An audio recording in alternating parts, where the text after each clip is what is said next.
Ultimately, it's not what's in the food, it's what's been done to the food that matters. Everything fructose does to the mitochondria is designed to inhibit its functioning.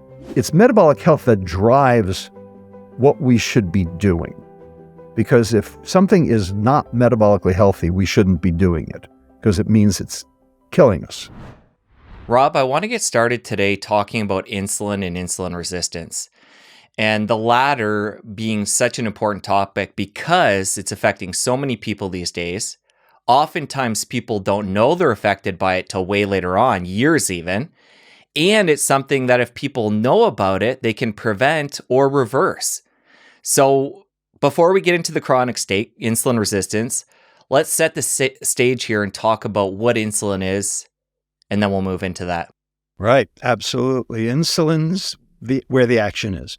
Insulin is the bad guy in the story. And when you understand insulin and insulin resistance, you understand all of these chronic metabolic diseases. But I will tell you that insulin resistance is actually downstream of something even more important that we will talk about called mitochondrial dysfunction. So mitochondrial dysfunction is where all of these diseases conglomerate. All of the diseases that we are talking about in this thing called metabolic syndrome. So type 2 diabetes, hypertension, dyslipidemia, cardiovascular disease, cancer, dementia, fatty liver disease, polycystic ovarian disease. The diseases that affect 75% of the population and cost 75% of today's healthcare dollars are all the diseases of mitochondria. And when your mitochondria don't work, you get insulin resistance. Now, let's go back to insulin. Insulin is the diabetes hormone. That means that diabetics take shots of insulin. Indeed, they do. And they need to take shots of insulin in order to lower their blood glucose. And having a high blood glucose is bad for you. But having a high blood glucose is a manifestation of the problem, not the problem itself. Because if you didn't have the mitochondrial dysfunction, you wouldn't have the high blood glucose.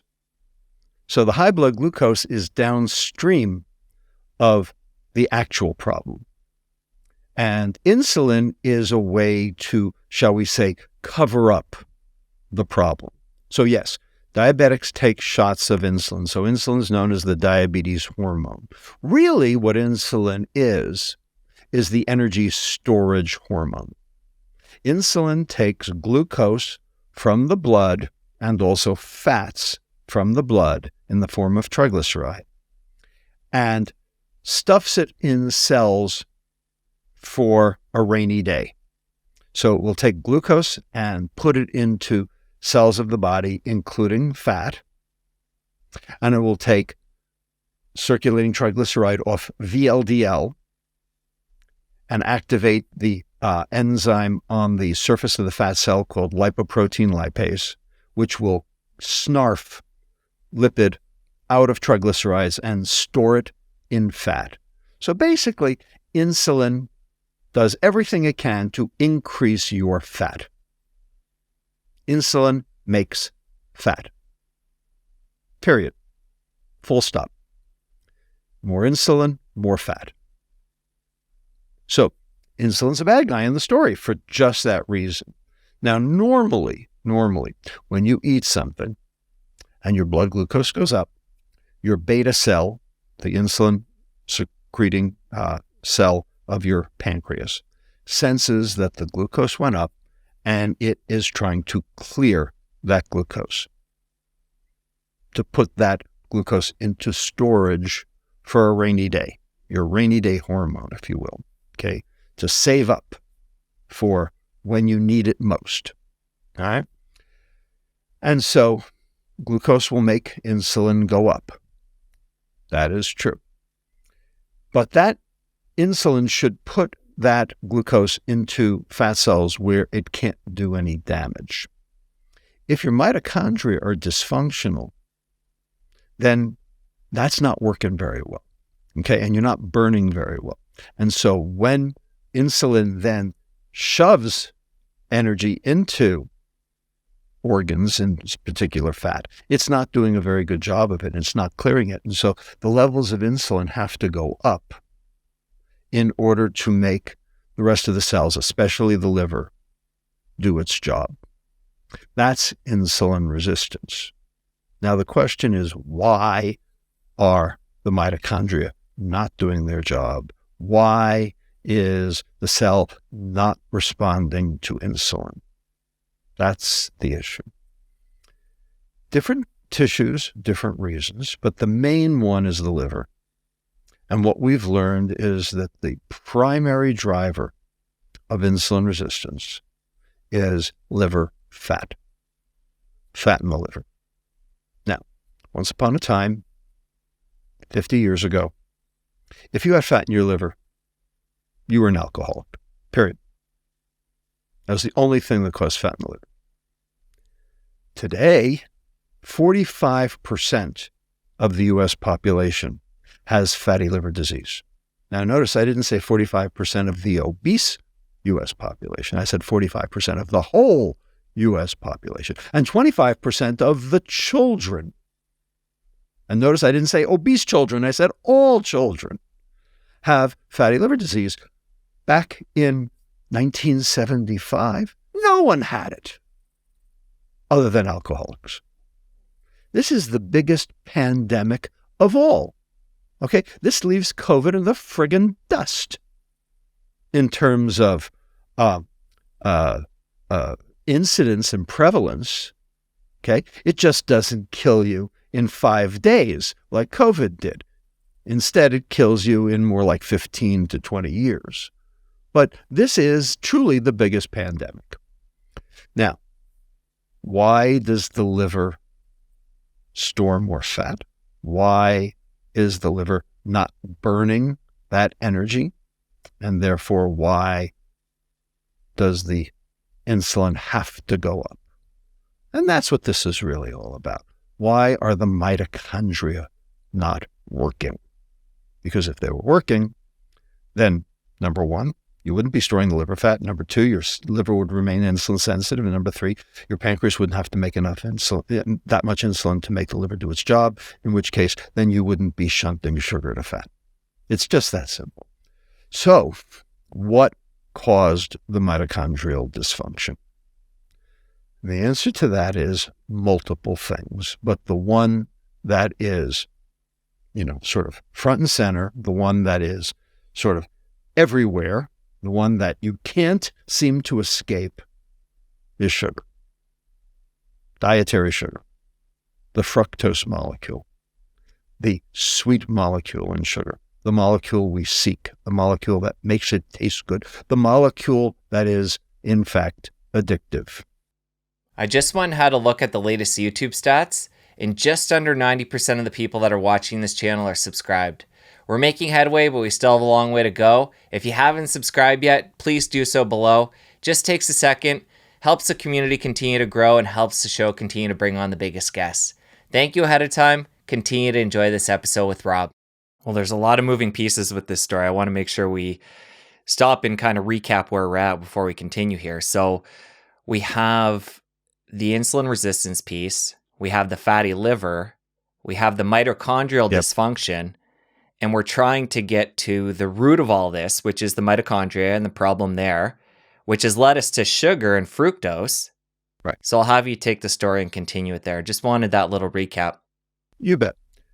There are a lot of things that can damage the mitochondria. Okay? Poor diet in general will damage the mitochondria because the mitochondria are made of fats, but they're made of specific fats. And if you don't get enough of those specific fats in your diet, essential fatty acids in your diet, you can't make good mitochondria, and they go bad easily, in which case you have mitochondrial dysfunction because you didn't eat the right fats. Not all fat is the same. There are 7 classes of fats, and the ones that you care most about here are the polyunsaturated fatty acids, and in particular the omega-3s. They make the mitochondria work better, but they're in very short supply in our diet.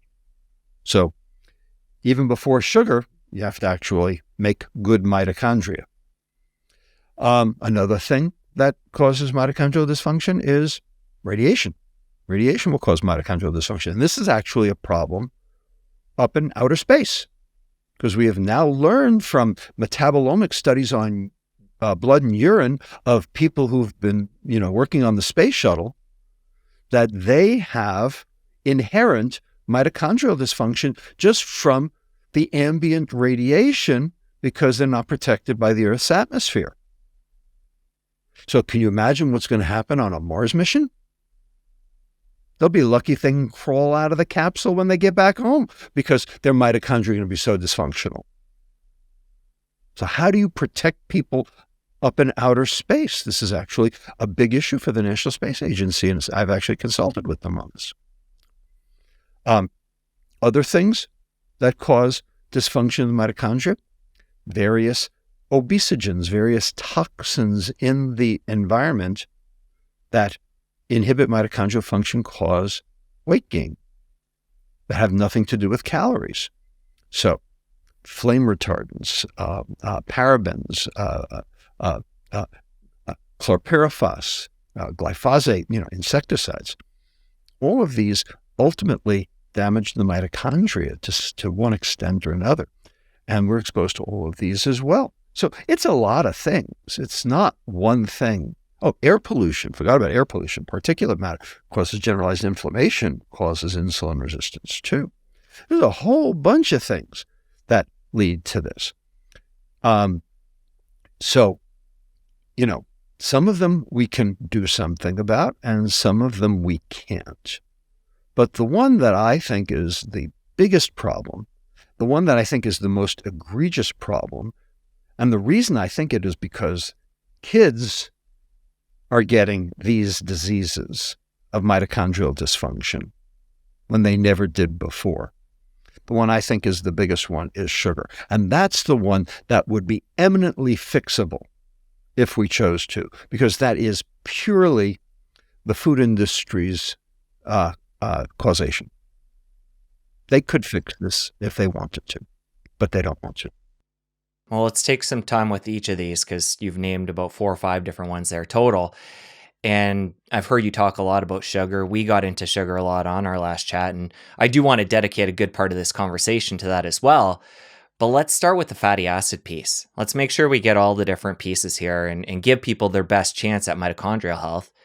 So we know the polyunsaturated are the piece of this that we want to address, omega-3s. Is it enough to get them through dietary means? Are you a big fan of supplementing them? Let's talk about how somebody goes about getting enough and getting good quality ones. Right. Now, understand there are 7 classes of fats in our diet. 7.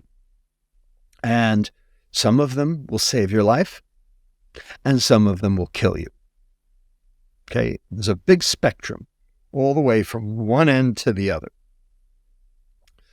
Let's take them in order so that people can understand what they are and how they work and where do you find them. So the most important and the most valuable fatty acid is omega-3 fatty acids. Omega-3s are heart healthy, they're anti-inflammatory, they're anti-Alzheimer's because they contribute to neuronal structure and function. And it has been shown that when you are omega-3 deficient, you get multiple diseases, including cardiovascular disease and depression. And omega-3s are very sparse in our diet. We don't get enough. And the question is, where do you get omega-3s from? Well, there are 2 places you can get omega-3s from. Okay. You can get them from vegetables. So vegans can get one kind of omega-3. There are 3. They can get one kind. You can get one called alpha-linolenic acid, or ALA. And ALA is good. I'm not saying it's bad. It's a good thing. It is anti-inflammatory. And so it actually affords cardiovascular protection. And that is good. However, the other 2 omega-3s, one is called EPA, or eicosapentaenoic acid, which is necessary for neural transmission. And the third one is called DHA, docosahexaenoic acid, was necessary for neuronal structure and membrane stability. Those only come from marine life. They only come from fish. Now, do the fish make omega-3s? No. The fish eat the omega-3s. So what makes the omega-3s? Algae. Algae make the omega-3s. The fish eat the algae. We eat the fish. We are getting our omega-3s third hand. Now, vegans don't eat fish. So the question is, how are vegans going to get the EPA and the DHA? And they need the EPA and the DHA because the conversion of ALA, which they do get, to EPA and DHA, which they don't get, is extremely poor. ALA almost doesn't get converted to EPA and DHA. And you need EPA and DHA. So I worry about vegans. So they need to supplement. Vegans need to supplement. And the question is, will they supplement? Because fish oil still comes from fish. And so that's a problem. And not only that, but you have to take fish oil capsules from fish that ate algae. Well, that means wild fish, because farm fish don't eat algae. Farm fish eat corn. And corn is filled with omega-6s. And we're going to get to that at the end. Remember, we said there are 7 classes. That's number 6. That's like on the worst side. All right?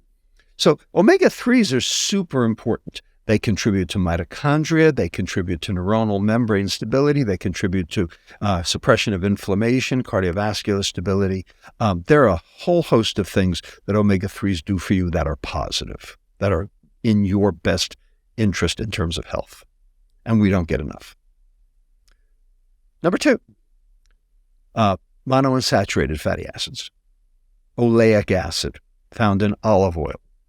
Now, this is a very good fatty acid. And the reason it's very good fatty acid is because it is the endogenous ligand. Oleic acid is the endogenous ligand for a receptor in your liver called PPAR alpha, peroxisome proliferation activated receptor alpha. And this is the fuel gauge on the liver cell, basically telling the liver to work more efficiently and work better. And so it has a lot to do with energy dynamics. And so when you are low in PPAR alpha, you don't burn energy as well. It has an effect on mitochondria. So olive oil is a good a good fatty acid. The only problem with olive oil is that the bond, the double bond that caused it to be monounsaturated, because that's what we referred to when we were talking about unsaturated, is the double bonds in the fatty acid, which is a long chain of carbons. Okay, there are 2 kinds of fatty acids. There are cis fatty acids and there are trans fatty acids. You want cis fatty acids.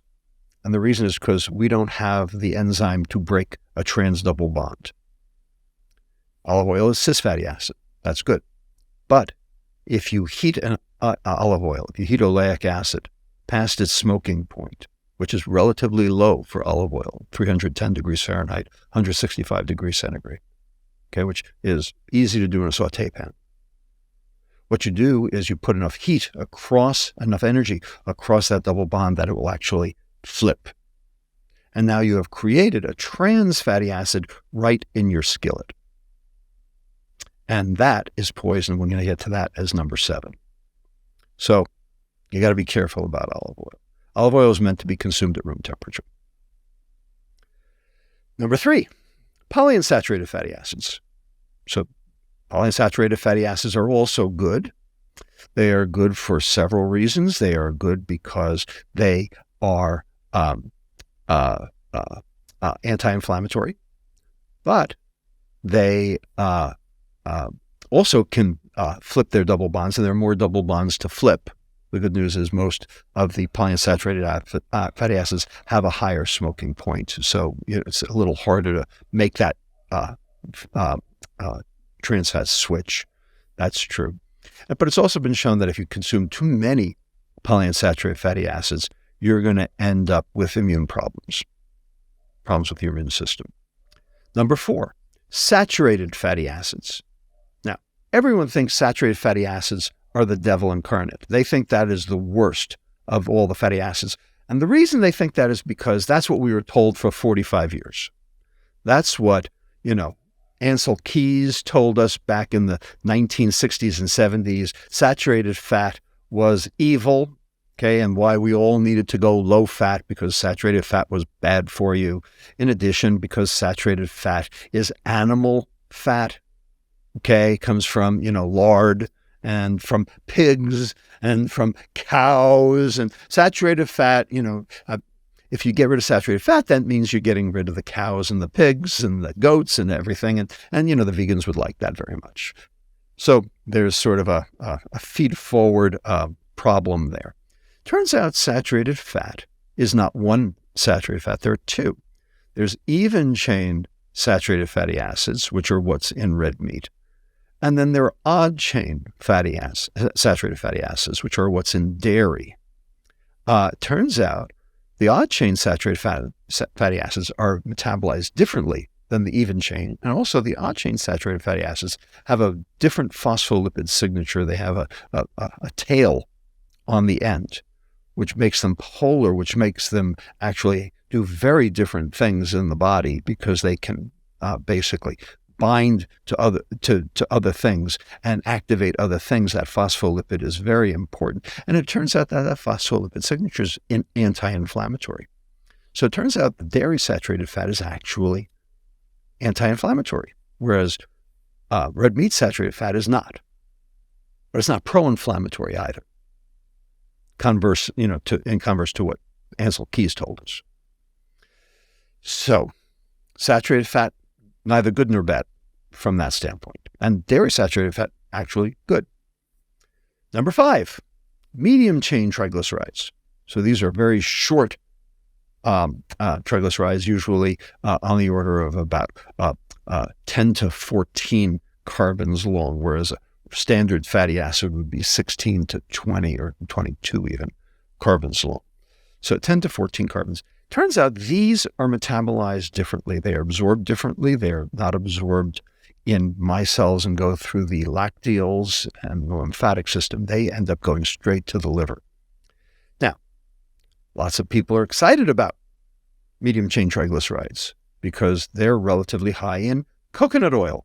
And coconut oil is on every paleo and every vegan, menu as being a primary fat to cook in, and there may be some value to that. But the problem is that when your liver is presented with both saturated fat and medium chain triglycerides, you're basically overwhelming your mitochondria's ability to oxidize. And so you can end up laying down more liver fat, and that can be a problem too. So medium chain triglycerides are sort of a good news, bad news deal, depending on what else you're eating. Number 6, omega-6 fatty acids. Now, omega-6 fatty acids are what are found in seed oils, so soybean oil, etc. They are pro-inflammatory. Okay, omega-6s are the precursors, so like linoleic acid is omega-6. Remember, the other one's alpha-linolenic acid, ALA. This is linoleic acid, LA. They are not the same. They are very different. Okay, one's omega-3, the other one's omega-6. They sound the same, but they're not. They are the precursors of arachidonic acid, and arachidonic acid is the precursor to all of the pro-inflammatory cytokines, thromboxanes, eicosanoids, leukotrienes. Okay, all things that generate inflammation. Now, you need inflammation, otherwise you'd be eaten by the maggots.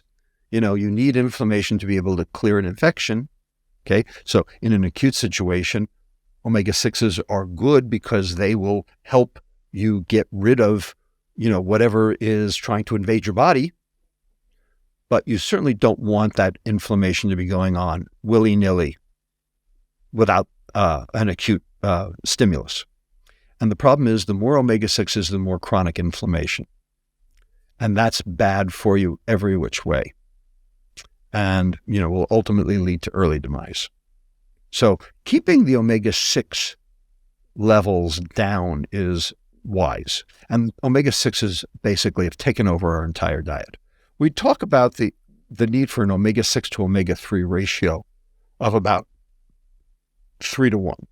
Optimally, it should be 1-to-1, but we can do with 3-to-1 or even 4-to-1 and still be reasonably healthy. The problem is our current ratio in America is somewhere between 20 and 25-to-1.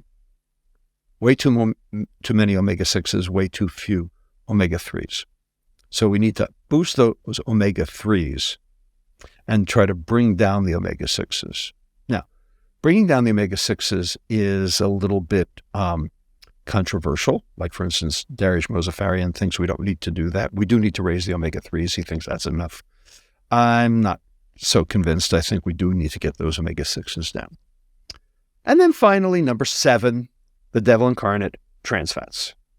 And lots have been written about that. And, the very first trans fat was synthesized in 1902. Crisco was the first one that was patented in 1911. By 1920, they had appeared in virtually all baked goods in America. They are the reason for the 10-year-old Twinkie. And the reason is because bacteria can't digest the trans fats because they can't break the trans double bond. Well, guess what? Our mitochondria are refurbished bacteria. We don't have that enzyme either. We can't cleave that trans double bond either. So basically, a trans fat sits in your liver, never comes out, ultimately leads to fatty liver, cardiovascular disease, basically, it's basically like consuming poison because you can't get rid of it. So there are your 7 fats. And we are getting way too many of the wrong ones and not nearly enough of the right ones. And because of that, we are experiencing mitochondrial dysfunction just on that basis alone. That's a great overview, and I got a lot of nuance I want to get into within that, starting with the trans fat piece. The way I understand it, trans fats have been at least largely banned in the food supply. We did talk about how if we're cooking with certain oils, we can create them within our own kitchen. How much of a concern are they within the food supply these days in the US? Well, the good news is that the FDA finally woke up. Took them a long time to wake up. Took a long time to ultimately do something about trans fats. And the reason was because the food industry was pushing, lobbying nonstop for them. And the answer to that is because if you put trans fats in the food, no depreciation. You can increase that sell-by date, to 3 years later, like those Hostess cupcakes, take a look at the sell-by date, they're still good, right? They're not good. They're never good, but they're at least they're consumable. In 1957, the first paper on the toxicity of trans fats was published by a guy at the University of Illinois Champaign-Urbana by the name of Dr. Fred Kumerow. And he is a hero in this story, and he is a hero to me. And he died not too long ago, maybe about 2 years ago, at age 101 or something like that. Probably because he never ate a trans fat, by the way. But he wrote about this in 1957, and basically it got lost. No one paid any attention to it. No one understood what was going on here. It didn't get resurrected again until 1988 when somebody else started working on it. And then Kumerow basically was still around, and he contributed greatly at that point because he knew and other people started to know. But it took the FDA 25 years, from 1988 till 2006, before they would do anything. And the first thing they did was they said, all right, let's put the number of trans fats on the nutrition facts label. And then finally in 2013, so 25 years after, they reappeared in 1988, 25 years later, finally the FDA agreed that they needed to be banned from ultra-processed foods. So they are disappearing. And, for the most part, trans fats have disappeared from the American food supply, which is good. Are they still able to sneak in a small amount if it falls below a certain limit, or how does that work? Yes, you're absolutely right. So on the label, they are allowed to say that if they have 0.49 grams of trans fat per serving, they can call 0.490. They round down. They should not be allowed to round down, but the FDA allows them to round down. So if you eat 4 Hostess cupcakes, you have gotten enough trans fat to kill you, because you have gotten basically 2 grams of trans fat, and you were told you got 0. So yes, they lie with numbers. Okay. So given the fact they lie with numbers and they can still be a problem in the food supply, for somebody that is tuning into this and they're going to ditch ultra-processed foods, are there any other sources? Or if somebody's eating real food, are they going to be clear of that? I'm assuming it's just something from processing, so people should be fine if they avoid those. Well, milk has very little natural trans fat. You can measure it in milk. Okay, so some saturated fat will be trans fat, but it is exceedingly small and, for the most part, not to be worried about if it's real food. Really, trans fat is a synthetic phenomenon that the food industry puts in specifically to increase shelf life. So I think that we can ignore the inherent trans fat in real food and focus on just what the industry does to sell their products. And that's what the FDA is worried about. Let's stick on that milk piece, because this is a really important, interesting fact about saturated fat that not a lot of people are talking about. The fact that there's 2 different kinds, and you mentioned in red meat there's a type that's basically neutral. Within milk or dairy, there's the saturated fat that has possibly even a little bit of a benefit because it's anti-inflammatory. Potentially, yes. Is that just in cow dairy? And is there enough of a anti-inflammatory effect in there, in that special property, that it's worth people consuming to get that? Or it's just there for, Yep. Is there enough to consume dairy is what I'm getting at. Is there a good reason to drink milk? That's what you're asking. All right. So the answer to that is, I believe the answer to that is yes.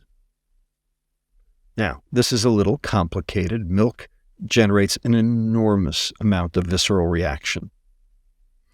So let me unpack it. Let me take it apart for you. There are some people who are intolerant to lactose. Okay, full stop, stay away from it. There are some people who are intolerant to certain milk proteins and develop a, milk protein allergy. Stay away from it, okay? You will know, because if you consume milk and you end up having enormous GI side effects, okay, that's probably a problem, okay? If that's true, what you should try to do is you should try to take some Lactaid, so, lactase as a supplement, and see whether or not you still have it. And if you still do, just stay away from it. That is probably, those 2 things, lactose intolerance and milk protein allergy, is probably about 20% of the population. So not insignificant. There are a lot of people. African Americans have a significant increased risk of lactose intolerance. Jews have an increased risk of lactose intolerance. But that can be mitigated by taking lactase by mouth. By the way, I do. That's how I consume dairy, is with Lactaid, okay? Because I'm Jewish. The way it is. Okay, now the rest. What about the rest of us? Is there something in milk that's worthwhile? Number 1, there's lots of amino acids, and that's good. Number 2, there's lots of fatty acids, including some essential fatty acids. So that's good. Number 3, there's a lot of calcium.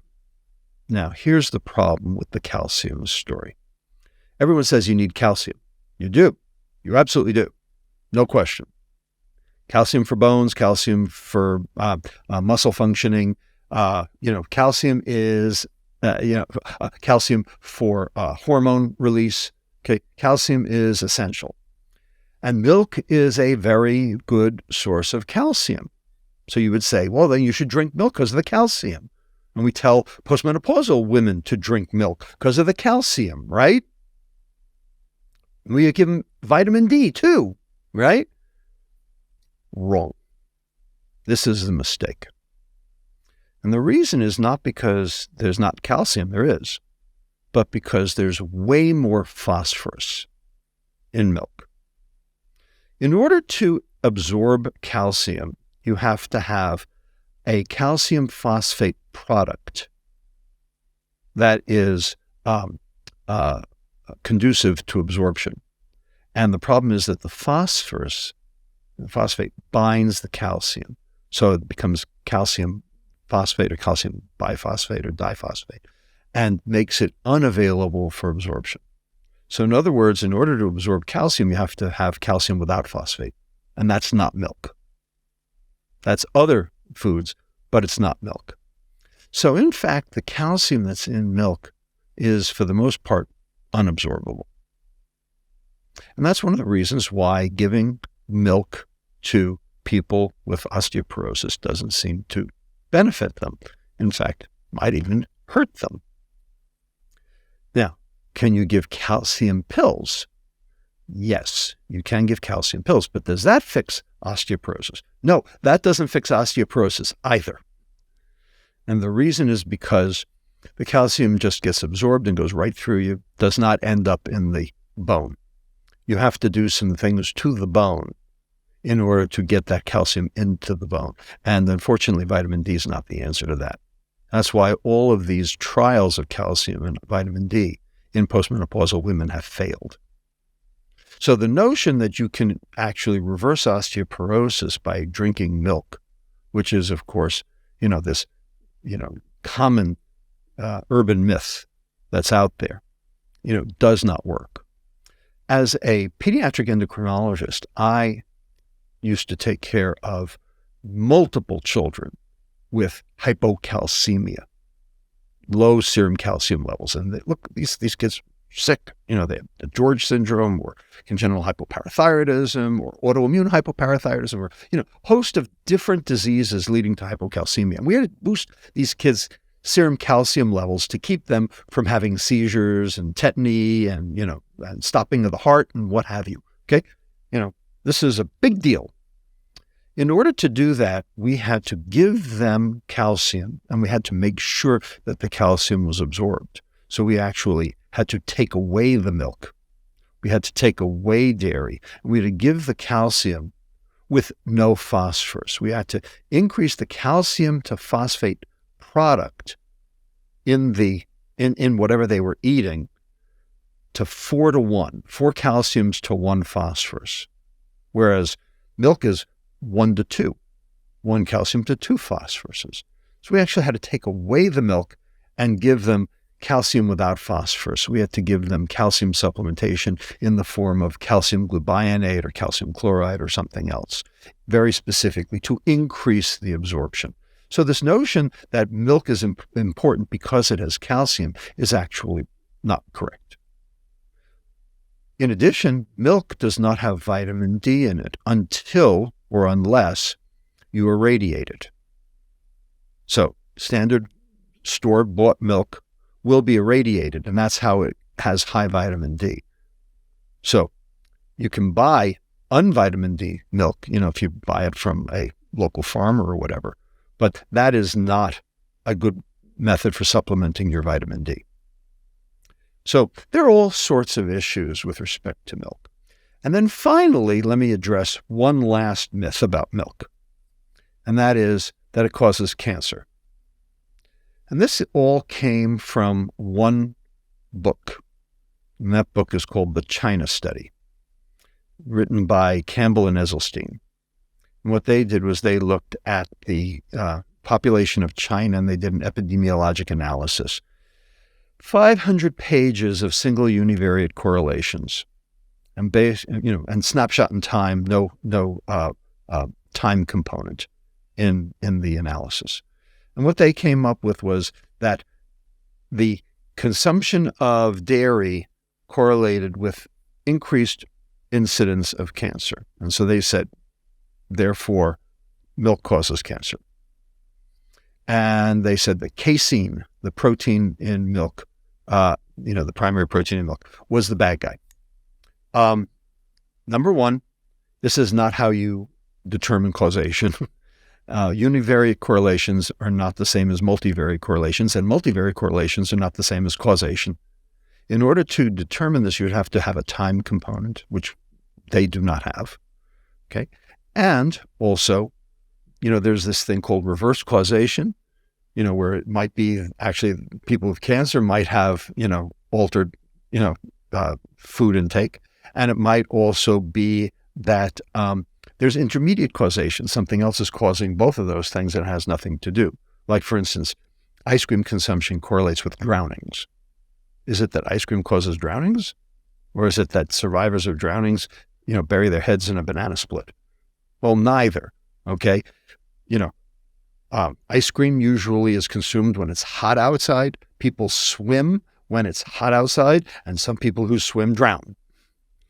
Okay, so yes, ice cream consumption is correlated with drownings, having nothing to do with any causation linking those two things directly. Rather, there's an antecedent that leads to both of those separately. That's called an epiphenomenon. So it very well may be that, what they were studying in China was an epiphenomenon, not a primary causative phenomenon. There's no data that suggests that drinking milk increases the risk for cancer. Let's stick on the China study here for a little bit. That book seems to have a lot of legs and continues to get brought up time and time again. And the reason I want to stick with it, is there any data that they gained from that study that we can use? Or because of the variables that you talked about there and the way it was done, there's only associations made and there's nothing we can really take from it?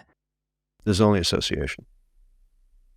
And, there's a lot of mumbo jumbo in nutrition based on association. And nutrition has been derided by multiple scientists as being basically the dark arts of medicine. And to be honest with you, if you use it wrong, they're right. They're correct. John Ioannidis of Stanford, who is, perhaps the biggest statistical guru, alive today in terms of how to interpret data, basically says we should stop all nutrition research because it's all bullshit. Now, I think that's a little severe, personally. Although you are trying to kill the word nutrition. I'm trying to kill the word calorie. Okay. I thought it was nutrition as well. No, I'm not trying to kill the word nutrition. I'm trying to put it in its proper place. Got it. So actually, let's go there for a minute. I think we've beaten calcium and milk to smithereens here. Let's go there for a minute. There are three words, and they get equated frequently. Three terms, and they're not the same. Those three terms are food science, nutrition, and metabolic health. Now, what is the difference between those three terms? I know because I've heard you talk about this. Okay, well, for your audience, food science is what happens to food between the ground and the mouth. Nutrition is what happens to food between the mouth and the cell. Metabolic health is what happens to food inside the cell. So they're all related, but clearly they're not the same. Metabolic health is the only one we really care about. It's metabolic health that drives what we should be doing. Because if something is not metabolically healthy, we shouldn't be doing it because it means it's killing us. Okay? And in fact, the World Economic Forum appropriately put out a white paper this year, which, by the way, I had something to do with, called The True Purpose of Nutrition. And it turns out the true purpose of nutrition is metabolic health. Now, nutrition can only inform metabolic health. It is not the same as metabolic health. It can inform it, but it's one step divorced from it because it's only what's in the blood, not what's in the cell. Food science is two steps divorced from metabolic health. And unfortunately, that's the only thing that the food industry is telling you. So ultimately, the science of what goes on inside the cell is what matters. Metabolic health is the true purpose of nutrition. It's the only reason to study nutrition is metabolic health. Well, we have ignored that for 50 years in favor of this thing called nutrition. So it's not that nutrition is useless. It's that it's an adjunct to understanding metabolic health. It's an adjunct to figuring out what gets presented to the cell so then we can determine what goes on inside the cell. So I'm not saying get rid of nutrition. I'm saying de-emphasize it. It's not the whole picture. It's not even remotely close to the whole picture. You mentioned wanting to leave milk, but you did bring something up there that has a couple little nuances I want to tease out before we fully part ways with it. And that's the calcium supplements. And you mentioned them not being effective. Have you heard of them clogging up the blood vessels? I know there was some people talking about that. I don't know how much hard science there was behind it.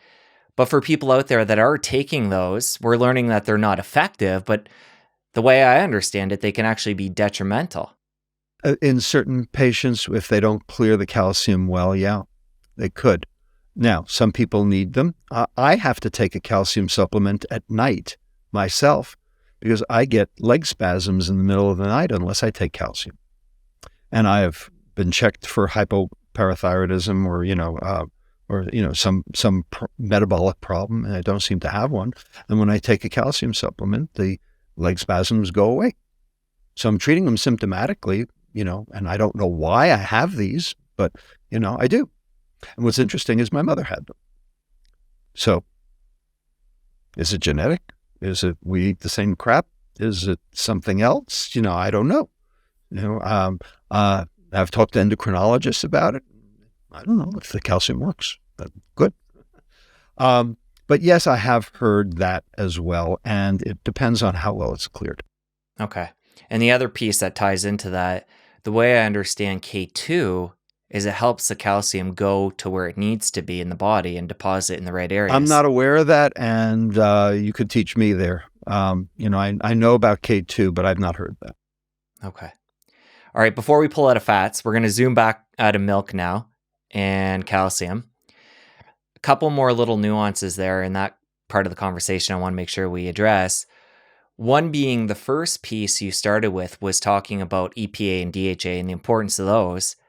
Another one of the 7 was polyunsaturated fats. And the way I understand polyunsaturated, the EPA and DHA fall under that category. Is that true? No, EPA and DHA are omega-3s. I thought omega-3s followed under the polyunsaturated. Well, they are, but they're a very specific kind of polyunsaturated. We keep them separate. Got it. Yeah. I just wanted to tease that nuance out. Okay. Yeah. No, omega-9s are polyunsaturates. We don't consider omega-3s the same as omega-9s.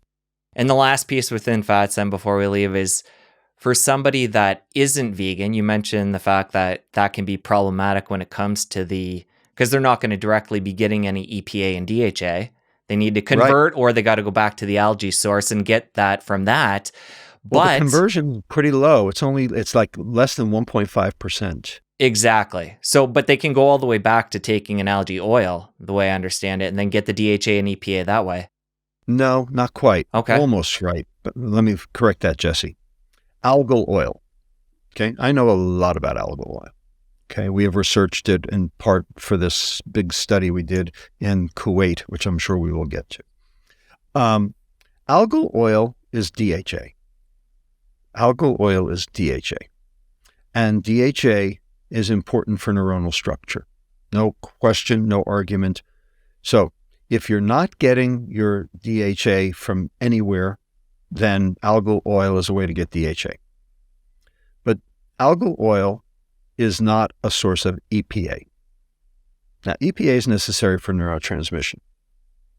The EPA is the thing that makes fish oil smell like fish. DHA is pretty clean. So it's easy to add DHA to stuff. It's easy to add algal oil to stuff. But EPA is another story because EPA carries that fishy smell along with it. So if you are grinding up salmon livers to get EPA and DHA, you'll get both. Okay, but if you're going to just take the algae and basically develop this clean, colorless, tasteless, odorless algal oil that you basically can add to food, they've had to remove the EPA for that reason. So, in fact, algal oil provides an important source of DHA, but it is not a significant source of EPA for that reason. So that remains a problem. I didn't realize that. Important information here, because I think a lot of people that are on a plant-based diet or vegan diet assume that if they're taking that supplement, the algal oil, that they're getting everything that somebody would get from a fish oil. You can get your ALA from your vegetables. You can get your DHA from algal oil, but you're still going to be EPA deficient. And now that we're on that vegan topic, and we know there's this hole within the diet and supplementing, any other concerns for somebody on that diet? Things that they're not getting or things that they're getting too much of that are causing problems? And let's relate it to the mitochondria and metabolic health if we can. Use that as our common thread today. Sure. Not so much the metabolic health. I mean, I think mitochondrial health is probably reasonable otherwise, but, obviously you need those omega-3s to make those mitochondria, function at peak efficiency. But there are two things that are low in a vegan diet that are an issue, and they're two amino acids, tryptophan and methionine. So tryptophan is the rarest amino acid, and methionine is the second rarest amino acid. And for the most part, vegetable protein is relatively low in both tryptophan and methionine. And you need both. Tryptophan is the precursor to serotonin, and serotonin is the contentment, happiness neurotransmitter, does a lot of things. And your gut bacteria make serotonin, but they need tryptophan in order to do it. And if they don't have the tryptophan to do it, then you get all sorts of issues in your gut, including gut inflammation and also the lack of carriage of serotonin up the afferent vagus nerve to the brain. And so tryptophan depletion is associated with irritability and depression. And also methionine. And methionine is a primary source of methyl groups. And you need methyl groups because you have to methylate proteins. It's essential. And also because there's sulfur. And so methionine, both methyl and also sulfur. And you need the sulfur as a reducing agent, an antioxidant, in order to prevent oxidation. And so methionine is a primary contributor to S-adenosine methionine, which is necessary to create glutathione. And glutathione is the liver's endogenous antioxidant. So if you're methionine deficient, you're going to be glutathione deficient, in which case your liver is going to have decreased oxidative capacity, which is not good because that's a great way to damage your liver too. For somebody that's consuming some meat in their diet, is the tryptophan and methionine ever an issue for them, or do they typically get enough? No, they get plenty. Okay. They get plenty. And then what about the omega-3 piece? The best place, by the way, for tryptophan and methionine is fish. If I could wave a magic wand, I would basically provide every vegan in the country with the knowledge that if they just ate a little bit of fish to go along with their veganism, they could solve all their nutritional problems. Which brings me to my next point.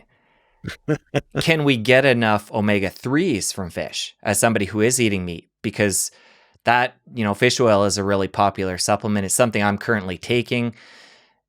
Can we get enough from food alone? Well, yes, you can, but you can't get enough from vegan food alone. No. But the average person that's eating, a mixed diet and having fish periodically, do you feel like, because we've stressed the importance of those omega-3s, do you feel that they're important enough that we should supplement on top of a healthy diet, or we can get enough from the diet alone? Well, it depends. When you say eating a little bit of fish, what does that mean? Oh, of course. Are we talking once a week? Well, let's talk about what we would need to do.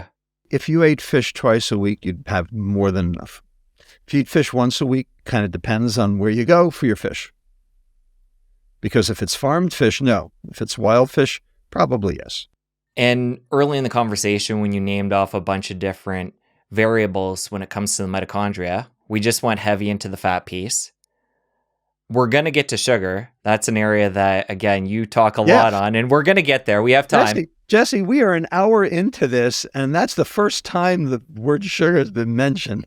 Well, this is good because you've done a lot of interviews and you've talked a lot about sugar, and I want to make sure that we don't rush any of this other important knowledge that you have to share. And we can always have a third, fourth conversation and get into sugar if we need to. And we've covered it before, so we're going to get there though. But before we do, let's talk about the radiation piece, because you only address that from going into outer space. So how much of a concern is that for us down here on Earth? Oh, it's a concern. It's a concern. First of all, our atmosphere is not nearly as good at, catching those, ionizing radiation as it used to be. The whole hole in the ozone layer and all that stuff. Although the ozone layer is improving. But there's also other stuff that, causes mitochondrial dysfunction aside from radiation. So obviously the higher up you live, the more ionizing radiation you're exposed to. So that's an issue. On the other hand, the higher you live, the lower the oxygen tension. And the lower the oxygen tension, that in of itself is an inducer of mitochondrial biogenesis. So you make more mitochondria when you live higher. And you burn energy faster when you live higher. So that's one of the reasons why, for instance, people in Switzerland who eat a German diet have half the incidence of heart disease and diabetes than the people in Germany who eat a German diet. So they eat the same diet, the Swiss and the Germans, but the Swiss have half the diabetes, half the heart disease. And the reason is because they have increased mitochondrial biogenesis. Here in the United States, we have a similar phenomenon because in Colorado, we have the lowest incidence of obesity compared to the rest of the country. If you look at all the maps that the CDC puts out, okay, they always have the lowest incidence of obesity. And the reason that the state of Colorado says they have the lowest incidence of obesity is because they have an outdoor culture. Garbage. The reason they have the lowest incidence of obesity is because they're the highest. They have the highest altitude. Okay, so they have the most mitochondria. And of course, we know this because that's why every football team that goes to Denver to play the Broncos loses in Denver. Because they are acclimated. That's why all of these distance runners train at altitude for just this reason, because it ups their mitochondria. So, it's just junk. This is outdoor culture, my ass. So the other area you mentioned that are destroying the mitochondria, obesogens, air pollution. What are the biggest areas? Because obviously, this is a big category and a lot we could get into. Let's talk about the top offenders in that area and then things we can do when it comes to air pollution. Somebody who's living in a big city right now, and that's a problem. Like, is getting an air filter in the home enough? Obviously it's not going to be perfect, but particulate matter, it's called PM 2.5. Particulate matter 2.5 microns. Seems to be particularly pro-inflammatory. And yes, an air filter will help, but you're outside too. What we have seen, there are epidemiologic studies that demonstrate this. Again, snapshot in time. So, you got to take that with a grain of salt. People who live closer to freeways have a much higher incidence of diabetes and heart disease. Now, people who live close to freeways also tend to be lower socioeconomic status, and they have, other potential reasons for why they might have an increased risk of diabetes and heart disease. But these studies factor those in. So complicated, but we think the particulate matter is particularly important. The famous study called the SALIA study, done in Germany. So not in America, that demonstrated this. But of course, people who live close to freeways, usually are low socioeconomic status everywhere. All right, let's come back to the food piece, how we opened up here. We were talking about the mitochondrial dysfunction being at the top, further down being the insulin resistance. We talked about sugar being a player in all of this. Yep. I'll have you take that and run. Well, fructose, the sweet molecule in sugar, is not glucose. Glucose actually increases mitochondrial function. This was shown by Samir Softic working in Ron Kahn's lab at Joslin Diabetes Center several years ago. Glucose activates two enzymes that increase mitochondrial function. It activates AMP kinase, adenosine monophosphate kinase, which is sort of the fuel gauge on the cell to make more mitochondria, because AMP is a signal to the cell that it's becoming energy depleted and we need to generate more energy, because ATP goes to AMP. So when your ATP goes down, that means you're energy depleted. And then the AMP fits in the active site of the enzyme and induces signals that increase mitochondrial biogenesis. So AMP kinase is the fuel gauge. And it also increases another enzyme called HADH, hydroxyacyl-CoA dehydrogenase, which helps break the fatty acids into two carbon fragments so that they are oxidized. Okay, so glucose, for lack of a better word, is good because it increases mitochondrial function. Fructose, on the other hand, is not. And fructose inhibits three enzymes that are all necessary for adequate mitochondrial functioning, and they're all inhibited. The first enzyme that's inhibited is AMP kinase. And it turns out a metabolite of fructose called methylglyoxal, MGO, binds right in that active site. And because of its methylglyoxal, it's an aldehyde. And that aldehyde moiety binds to arginine in the active site, forms a covalent bond, and therefore it can't be extracted out of that active site. And so basically, it's not just inhibiting that enzyme, it's actually killing that enzyme. It's inactivating that enzyme permanently until a new one is made. Okay? So, number one, you're killing the fuel gauge. Okay? You've just taken a hammer to the fuel gauge. Boom, boom, boom.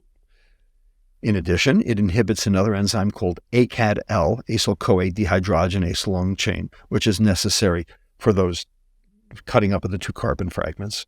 And finally, indirectly increased fructose causes an increase in uric acid. This is the work of Rick Johnson at U of Colorado. He's shown that fructose drives uric acid formation. And the reason is because you're taking ATP and going down to ADP and then AMP, then IMP, and then uric acid. And so that uric acid is the endogenous inhibitor of an enzyme in the on the outside of the mitochondria called carnitine palmitoyl transferase 1, the CPT1. Now, what is that? That's the enzyme that regenerates carnitine. And carnitine is the shuttle that brings fatty acids from the outside to inside the mitochondria so they can be burned. Okay, the fatty acids don't just show up in the mitochondria. They have to be chaperoned in. They have to be escorted in. And carnitine is the molecule that does it. And every time the carnitine chaperones a fatty acid in for oxidation, it gets phosphorylated.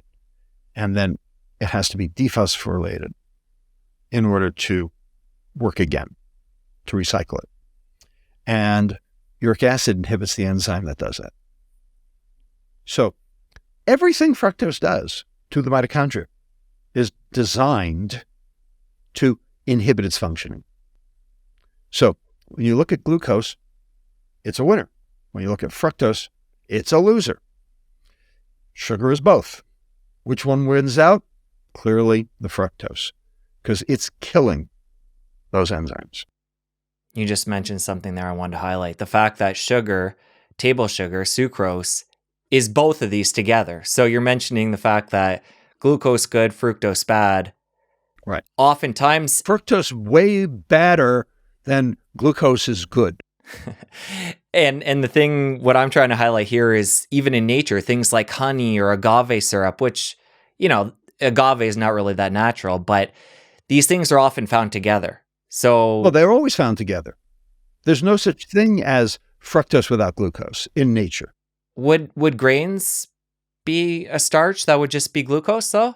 Grains are starches. They're polymerized glucose. Okay. Meaning, further elaborate on that. There are two kinds of starches. There's amylose and there's amylopectin. Not the same. Amylose is a string of starches, like, end to end. Okay. It is a string of glucoses bound together by what are known as alpha-1,4 linkages. And in order to break that amylose starch up into glucoses, free glucoses, so that they can either be burned or stored, you have to cleave the bonds, those linkages, those alpha-1,4 linkages. You need an enzyme to do that. That enzyme is called alpha-1,4 glucosidase. It's in your intestine, so it breaks the amylose, but it can only break the amylose on the ends. Can't break from the middle. It's got to break on the ends. And so every time, the enzyme works, you generate one more glucose. So that means that when you're metabolizing amylose, your blood glucose goes up slowly. It goes like this and then comes down. And what that means is you're not getting a peak. You're not getting a big rise. So you're not generating much of an insulin response because your blood glucose isn't changing that much. This is one of the phenomena inherent in this concept called glycemic index. Amylose has a lower glycemic index. Now, amylose, because it needs that alpha-1,4 glucosidase, and some people don't have that much alpha-1,4 glucosidase. When they eat things that are high in amylose, which, by the way, are beans, lentils, legumes, what happens is they can't cleave as much as they would like, which means that that's available to the bacteria, to the microbiome, which means that they are going to chew it up for their own purposes, which is good, except that one of the side effects is increased carbon dioxide and sometimes hydrogen sulfide, i.e. gas. So it's either fat or fart. But the point I was trying to stress is the fact that, beans, legumes, lentils, rice, they are just glucose, right? Not rice. Okay. Rice is in the other category. But there That's are amylopectin. grains in different plants that are just glucose. They're all just glucose. But fruit has fructose as well. No, fruit is not grains. No, I'm just trying to make the distinction that sometimes in nature we can find glucose, and then sometimes we can find glucose and fructose. Right. So in fruit, we see both. In grains, we see only glucose. That's what I was getting at. But that glucose can be arranged in two forms.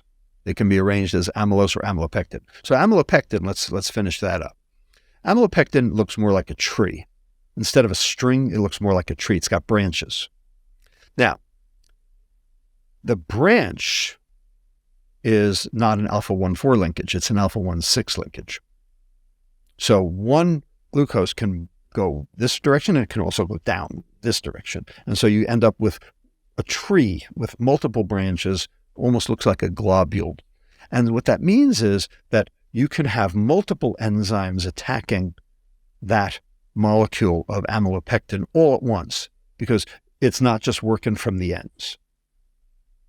And because of that, you can liberate glucose much more rapidly. And so you get a much bigger glucose response. You get a higher glycemic excursion in your blood. And that means that your beta cell is going to see that, and it's going to release more insulin. And so people say amylopectin is more insulinogenic, therefore more obesogenic than amylose. And this is the concept behind glycemic index. So you want things that are low glycemic index. However, I am not a fan of this concept. I am a fan of the concept of keeping your insulin down. That I am a fan of. But there's a much easier way to keep your insulin down, and it's called fiber. So all those grains come with their inherent fiber. Okay? They all come with their inherent fiber. Wheat comes with its inherent fiber. It's called husk. Okay? Rice comes with its inherent fiber. It's the, husk of the rice kernel. Okay? Brown rice, quinoa, etc. They all come with their inherent fiber. Fiber reduces the rate of absorption of both amylose and amylopectin. And so you end up with a lower glycemic excursion, no matter which it is, amylose or amylopectin. And so fiber is much more important. Now, that concept is called glycemic load. And all real food is a low glycemic load food. And so that's what I'm for. But I am for keeping the insulin down. And that's sort of a standard mantra amongst, the scientists in the obesity field now. So it sounds like the solution to all this is to stick with food in its whole form, get the fiber, Yep. Slow down digestion. Yep. Glucose spikes are going to be less. Yep. And our body's going to be able to handle things and absorb them in a healthier way. Absolutely. And you're going to feed your gut. So what we've learned is you have to protect your liver, which we've been talking about, and you have to feed your gut. And what does the gut want to eat? It wants to eat fiber. Fiber is the food for the bacteria.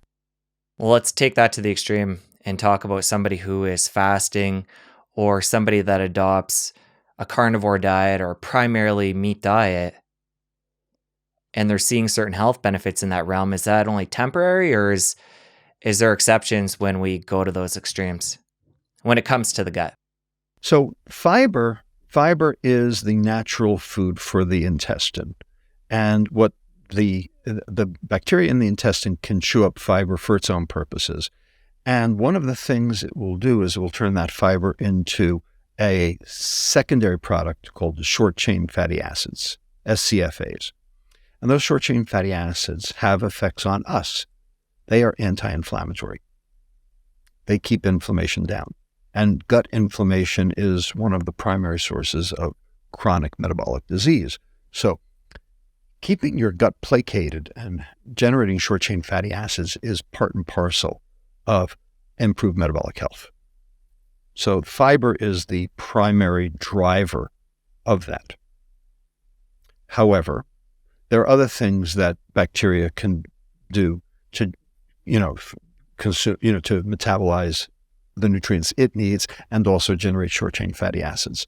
So fiber is necessary to keep your gut happy, but your gut will secondarily be able to chew on amino acids and or other organic acids that you can find in meat and other foods that will do just as well. I am not against a carnivore diet. And I've not been against a carnivore diet for a long time. Okay? I don't advocate it, but I'm not against it. I don't know if you can see it. I'm going to move here, but do you see that chair over there? I do. There's a lot of stuff on it right now, okay? But you see that chair? That is a very important and special chair, okay? That chair belonged to a man by the name of Vilhjalmur Stefansson. Vilhjalmur Stefansson was an explorer. He was born in North Dakota to Icelandic parents, didn't speak English until he was 17, went to Harvard, though. Ultimately went to the Arctic, was shipwrecked amongst the Inuit for 2 years before he was rescued, and recognized that the Eskimos, the Inuit, had no diabetes, no heart disease, and no cancer. And so he was a little bit of an anthropologist as well as being an explorer. He was one of the founding members of the Explorers Club. He wrote many books, one called Cancer, a Disease of Civilization, and he trained the ski troops during World War II for the Brunner Pass. William Stephenson was an American hero. That chair behind me was William Stephenson's Harvard chair. And my mother's late husband's brother-in-law was William Stephenson. And we owned Stephenson Farm for many years in Bethel, Vermont. Really very fascinating story. Bottom line, William Stephenson knew that you could live on whale blubber, you could live on meat, and be perfectly healthy. So he and his partner in the Arctic exploration checked themselves into NYU Bellevue back in 1926 and lived on the metabolic ward at NYU Bellevue for a year and ate only meat for one solid year.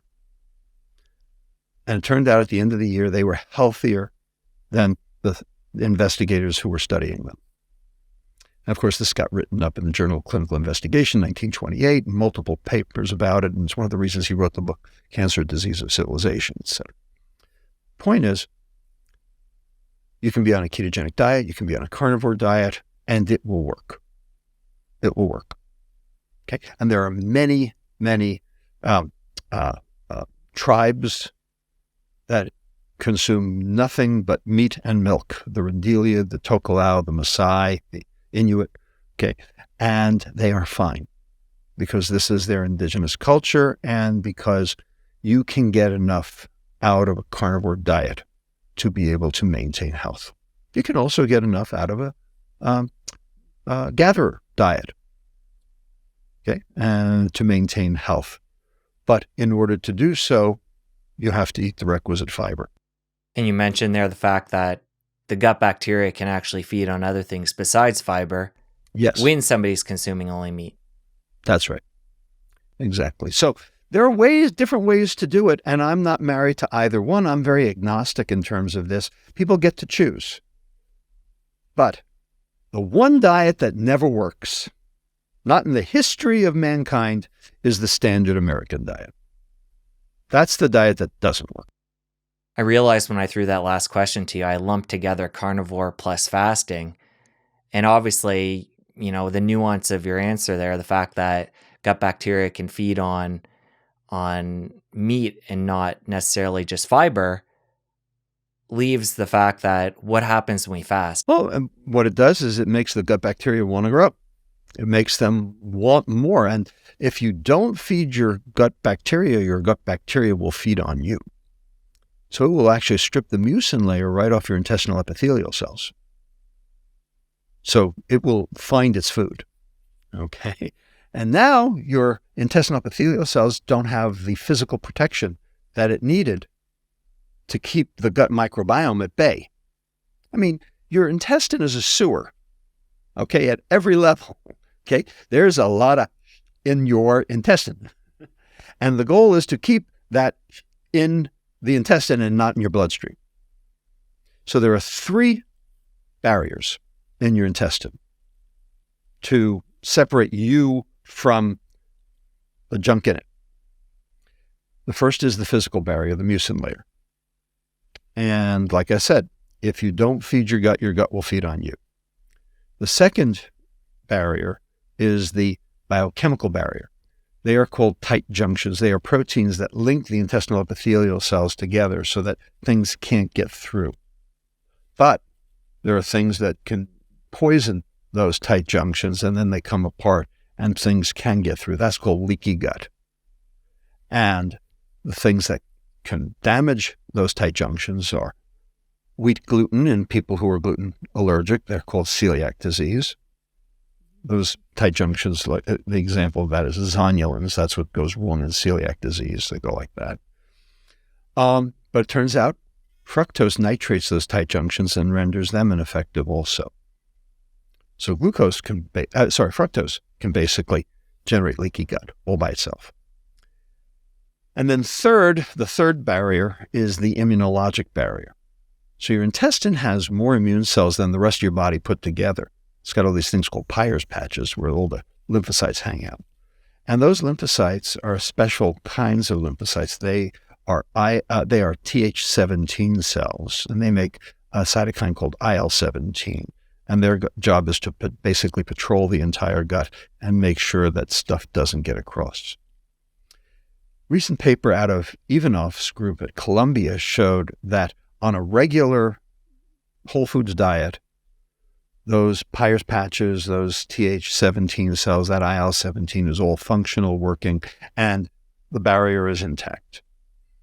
On a ketogenic diet, a high-fat diet, low-carbohydrate diet, it's also intact and keeps all the junk out. And the Th17 and the IL-17 is fine. The minute you add sugar to the fat, now that barrier is not there. The immunologic barrier has been broached. The Th17 cells are missing. The IL-17 is way down.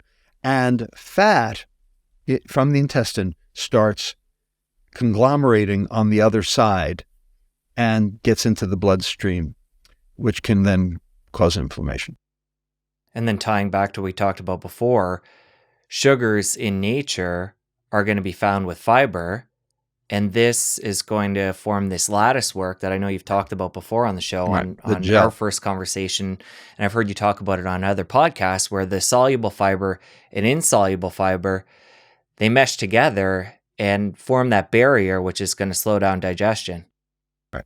So that's the man-made barrier, as it were, or the food barrier. So there's really 4 barriers, but 3 are inherent in the intestine, and 1 is dependent on the food. And the bottom line is the goal is to keep your barrier intact. And, we're not. We are basically destroying that barrier, therefore generating gut inflammation, therefore generating systemic inflammation, therefore generating mitochondrial dysfunction and insulin resistance. Well, as we come up on time here, let's make sure we get really practical, tie everything together for people. We know fructose is a big part of this problem, the biggest, and It's not the only part, but it's the biggest part, and it's the part we could fix tomorrow. Okay. So in a practical sense, we know that fructose can be found in nature in things like honey or fruit. Let's get really practical with people. We talked about all the negative downsides of fructose.